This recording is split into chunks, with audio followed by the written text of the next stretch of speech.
The Vought F4U Corsair is an instantly recognizable carrier-based WW2RA fighter aircraft. It received many upgrades throughout its lifetime and even saw action in Korea. In this article, we take a look at the bent-wing bird. 1. The F4U's background. The inception of the F4U was very much like many other aircraft. The U.S. Navy set out a specification and invited various aircraft manufacturers to come up with designs. They wanted a single-engine fighter aircraft that would have a range of 1,000 miles and would carry at least 4 guns. Rather oddly, as part of the specification, it had to have anti-aircraft bombs. In the late 30s, the thinking was that fighter aircraft would fly high above enemy bombers' formations and drop these charges into them. This idea never really took off. Design. The XF4U-1 prototype was the very first aircraft to be designed around the Pratt & Whitney R2800 double WASP engine. This beast of an engine was the heart of the F4U. With 2,800 cubic inches of displacement and 18 cylinders, this mammoth put down over 1,800 horsepower. The engine spun a large 13 feet 4 inches propeller. On October 1, 1940, the XF4U was the first single-engine U.S. fighter to exceed 400 miles per hour. Not only was she fast in a straight line, but also in a dive too, attaining speeds of up to 550 miles per hour. However, these dive tests didn't leave the prototype unscathed.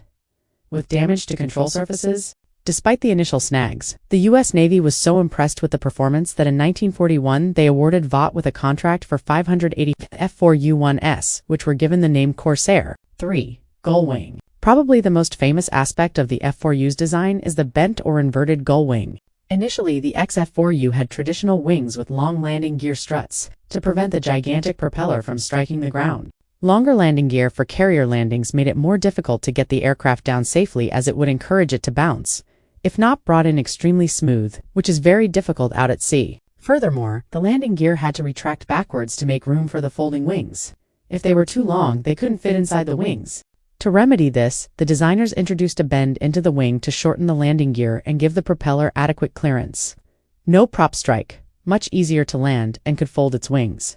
A secondary benefit of the gull wing was that the fold started lower down, reducing the overall height of the stowed aircraft. 4. F4U's armament. Armament was the Corsair's party piece. She was extremely versatile and was designated as a fighter bomber. The initial prototype was 4 to 7.62 mm machine guns in the cowling and to 12.7 mm Browning machine guns in the wings. After reports from Europe in the wake of W2, it was decided that this would not be enough. More firepower was needed.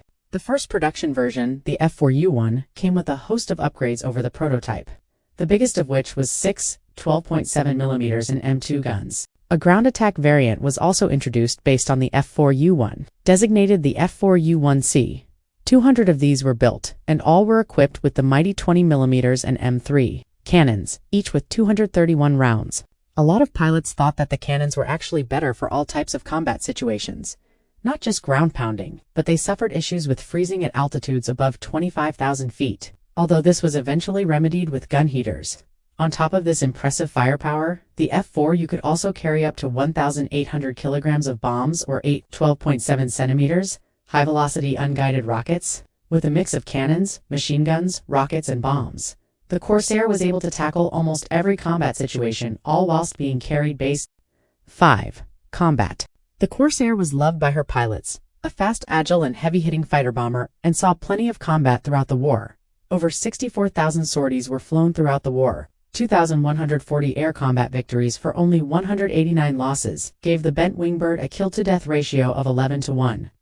Not only this, 70% of all the bombs dropped by U.S. fighter aircraft were carried by the Corsair. During the Korean War, the F4U was used mostly as a close support aircraft. For this, the F4U-5 was used, a highly upgraded version with a more powerful engine, using a single-stage supercharger. Despite this, Marine Captain Jesse Fulmer was credited with shooting down an MG-15 using the 420 mm and M3 cannons on his Corsair. This goes to show that the Vought F4U, in its many variants, was an extremely capable fighter aircraft that was highly feared by its foes and loved by the pilots, who flew the bent-wing bird.